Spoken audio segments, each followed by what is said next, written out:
Pejgamberi sallallahu alaihi wasallam i vuri duart në supe, në shpatulla, edhe i ka thënë kun fi dunya ka annaka gharibun au abiru sabil. Thot bëhu në dunja si kalimtar, si i huaj, ose si kalimtar i rrugës. Ka annaka gharib, sikur je gurbetçar ose i huaj, këtë vend. Pra jo gurbetçar, se ka tjetër kuptim, për i huaj në dunja, dhe ose si kalimtar i rrugës. Edhe kalimtari i rrugës, ose i huaj, kur shkon në një vend për një vizit, a mendon njeriu për angazhimet shumëta, që të blej një shtëpi aty, edhe të blej makinë, dhe ti rregulloje, kopshtet e kështu me radhë, kur është veç për vizit dikun. Nuk mendon për ato, ndoshta mundohet me gjetë në një shtëpi, në një banesë, me një qira të vogël, të lirë, për kohë të shkurt, edhe do kthehet në vendin e vet.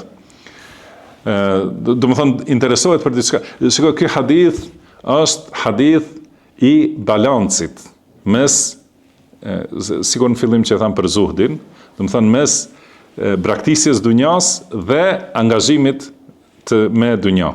Kjo është balans. Sigur një njeri huj, kur shkon në një vend huj, nuk do më thënë se as nuk do të haje, as nuk do të pije, as nuk do të hije me banu dikun. Patjetër se për ato interesohet. Mirë po nuk është si banori, që mendon me siguru vendbanimin e përhershëm, me pas mjet të udhëtimit, vetin e kështu me radhë.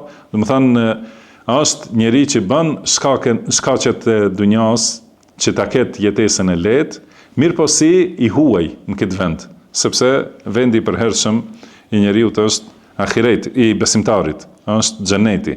Prandaj në këtë dunja e merr vetëm atë që është e domosdoshme. Pra ky është shembull për të huajin, kurse kalimtari i rrugës edhe më shumë.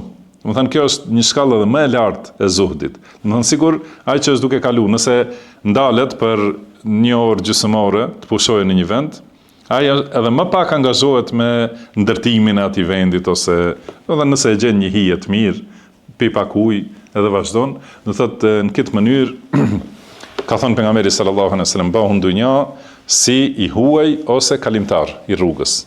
Thotë, dhe kjo në gjuhën arabe është për shtim, apo edhe më shumë. Do të thënë bëhu në këtë dunja si i huaj ose më shumë si kalimtar. Do thotë më i kujdesshëm që mos jetë angazhimi i tepërt me dunjan. Pra në bazë të asaj që e sqaruam më herët. Se pasuria e vërtet është pasuria e zemrës, siç është titulli këtu, që zemra të jetë e kënaqur, se ka thënë pejgamberi sallallahu alaihi wasallam, "Laysa al-ghaniyu bi kathrati al-arad." Do të thënë, i pasur nuk është ai që ka shumë sende, të shumta. Por i pasur, walakin al-ghina ghina an-nafs. Do të thënë, pasuria e vërtetë është pasuria e zemrës.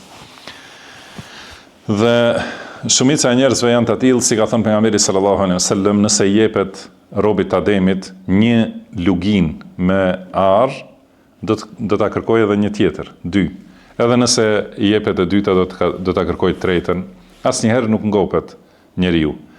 Por besimtari që e ka njohur besimin në Allahun subhanahu wa taala, është i kënaqur me ato që ja ka dhënë Allahu, dhe ecë sipas udhëzimeve të pejgamberit sallallahu alaihi wasallam, që është, do të thënë, si i huaj ose si kalimtar në këtë botë.